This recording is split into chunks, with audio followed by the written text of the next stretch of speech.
Hey, welcome back to the channel. My name's Kevin. I'm Tarsha. This is Conversations with the Crawleys. We have conversations about faith, family, relationships, and we do recaps, reviews, and commentary on our favorite shows. This one is all about the couple known as Alexis and Justin from Married at First Sight, Season 15 in San Diego. So you know what to do already. Hit the subscribe, hit the like, request notifications, And share. and we see you in the comments. All right, so they are coming back from honeymoon where they were all lovey-dovey. They both have said they love each other, and now they're about to move in together. And they have no problems. No concerns. None whatsoever. None. Marriage is so easy. Why do people who've been married for over 20 years say that Over 5 months say that marriage is hard? Sorry. Why would they say that? That makes no sense. They must not know what they're talking about. They don't know what they're doing. Alexis about to find out really hard, really quickly. Like the old folks said, you better keep living, baby. Just keep living. So they do say that, he does say that there's a concern as far as their dogs together, because she has a dog named Newton, and he has a dog, was it Maisie or something like that? Yeah, I think it's Maisie. And he says that his dog takes a moment to warm up. Right. Okay. I hear you, but what does that mean? Right. We'll get to that. So they're at her house because, again, they're checking out each other's places. And she's got her painting corner of all the painting that she's done. He's like, oh, can you pay me something? She's like, how much you willing to pay? Right. He's like, what? He's like, there's no, but you get the husband discount, so you get 50% off. And then he finds a painting that she, I guess, did as a self-portrait, if you will, of her. Physique. Yes. Yeah. And he's like, "Can I have this? Can I keep this? Can I have this? This for me? This mine?" Bro, you got the real thing. So she can take that. Right. He's like, "I'm gonna put it in the bathroom." She's like, "Huh?" He's like, "Okay." All kinds of wrong with that. So he's checking out her place. He goes look at her closet. And that got a room. If nothing else got a room, that closet got her. That closet. He was like, this is the store in here. Yeah. He's like, you could make money from selling some of this stuff. Right. But we get to see her dog Newton, who is not her dog, and she kind of that's her baby. Messes with him about saying that that's her dog, that's her child. She has paw sanitizer for him. I got a dog. Love my dog. I don't have pet or paw sanitizer. No, I didn't know that was. I didn't know that was a thing. Okay. Sorry. All right. So then they go check out his apartment, and his apartment is small. Is an exaggeration. That thing is tiny. It's an extra small studio. So for him being 6'8", he literally could lay in bed. And touch his refrigerator. Open the door with his toe. And let somebody in the front door. It's like you see all parts of the room out of one eye. Right. It's like it's small. It's a small apartment. You gotta do what you do when you live in them big cities. Hey, and rent is like $10,000. And then he lives in the middle of a flight path, so like every 2 minutes you hear the planes fly over. Yeah, and he was like, I thought it would work out because like the balcony is really huge, so that's where he normally kind of entertains and does his work. Yeah. And she was like, no. She's like, if I came over here, I would have left. Yeah. So she says she couldn't see herself living there.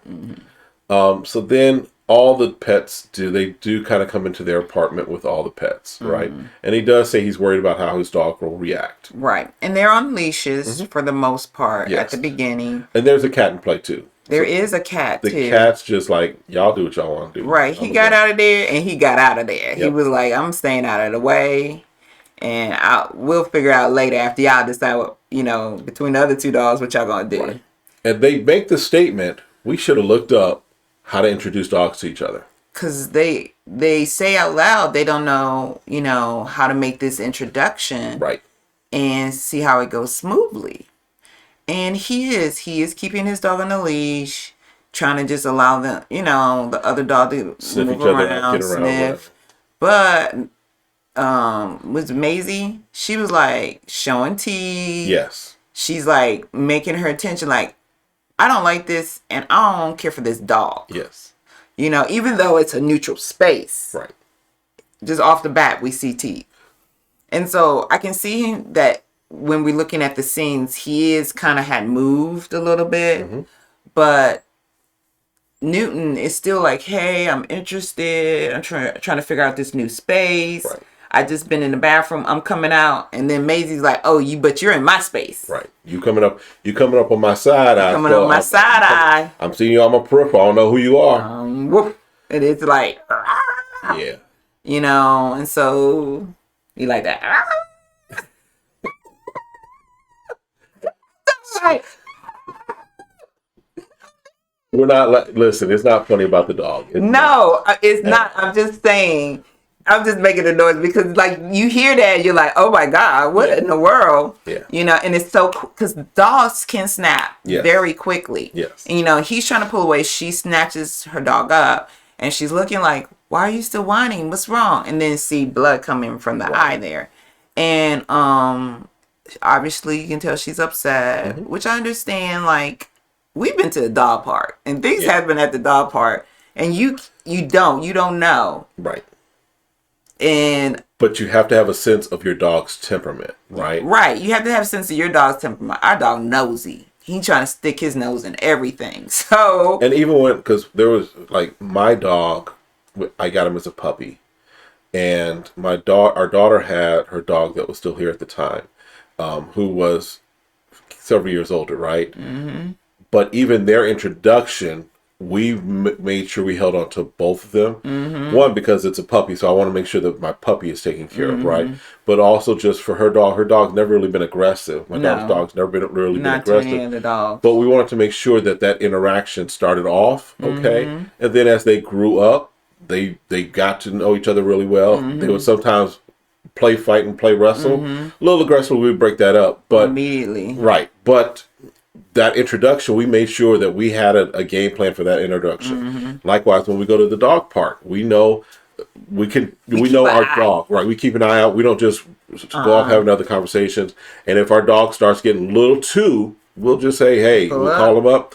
Or if he's getting involved in other folks' stuff, listen, that's them dog stuff. Let them dogs handle their business. You don't need no parts of that. Listen. Right. But I mean, our dog has been nipped and bleeding on the nose because he decided he gonna go mess with some dog he don't know, and the owner's not paying attention.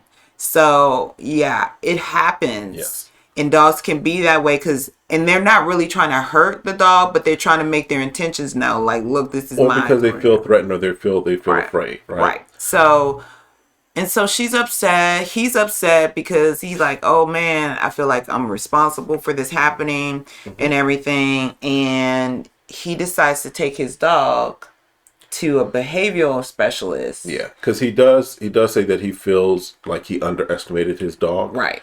She takes the dog to the vet to get the stitches and does not want Justin to come. Right. And so Justin, being the sensitive man that he is, he's taking it all very internally, right? Right. So yeah, he does take the dog to a place to get trained. Right. You'd think he was taking him to jail. I was like, how long is this drive? Couldn't Caesar Malone come on the show and try to say this is about y'all, this ain't about him? I'm like, couldn't they had a session or something? Yeah. He was like, you know what? I'm about to drop you off, girl. You messed up. He like went high into the desert hills. Right. It was like, look, I'm dropping it. I thought it was like he was taking the dog to like one of those animal rescue places. Yeah. Where the dogs just don't come back from that, right? I thought he was taking them to training, but I thought he was going with them because this is not about just training the dog. Right. This is about training people who are going to be in his space because she was mentioning, well, if you would do that to Newton, would he attack me? So she's really unsure of the dog overall, right? And so I think it's all of them being aware and all of them understanding how dogs work. But he ships his dog off he takes his dog somewhere and said it's supposed to be about 2 weeks to assess and to help the dog to, Right. because you do need to start early interacting a dog with other dogs to help them make sure they don't become aggressive. Because if they've always only been the only pet Right. and never really interacted, then you may have these issues. So you can see they had a scene when they came back, they were talking about the dog and how upset she was, about it. And it's interesting when they got with, Pastor Cal. Yeah. Because she is saying that she's afraid of the dog, like we mentioned, right? So they meet with Pastor Cal, and she's basically like, I feel like I've been misled or not told the whole story. Because we find out then that his dog had been in fights with other dogs, but he didn't tell her, right? So she feels like he withheld some information from her. Right, or he didn't say it that way. He was just saying, oh, she's been interacting with people and they didn't like it, right? So yes, I can definitely understand from Alexis' point of view. It's like your dog had issues with other dogs, so therefore, you thinking that it's just going to be okay does not match up with the experience that you should have had or seen as the owner. Right, because what he's trying to do is not to, like, as he say, manifest anything bad, negativity. And I hear you, but at the same time, reality is reality. And a lot of times people want to downplay things because they don't want to make it an issue in their relationship. Right. And I think in the back of his head, he knew this was going to be a problem. He wants this to work so bad that he's willing to downplay his dog to see if he can make this happen. Yes. And I think that's where the problem came into. Yeah. Because he don't even want to talk about, I might have to let go of my dog. Yeah. And I don't think it's fair if we're only saying we need to let go of my dog. But at the same time, I'm like, well, it's your dog that's the problem. But I feel it hard for me to tell someone I love they have to let go of their pet. Yes. I think we need to think through are they going to have to stay separate? Because some people have pets that stay separate. They can't interact with each other all the time. Right. So. Yeah, and it is.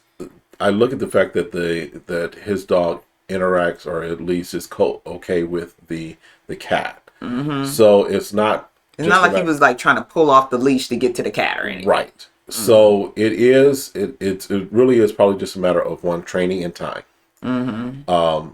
So that they can interact and be okay with each other. And if not, then yes, figure out a way to keep them separate, so that both of you can have your dogs. Because I don't think either of those dogs are puppies, right?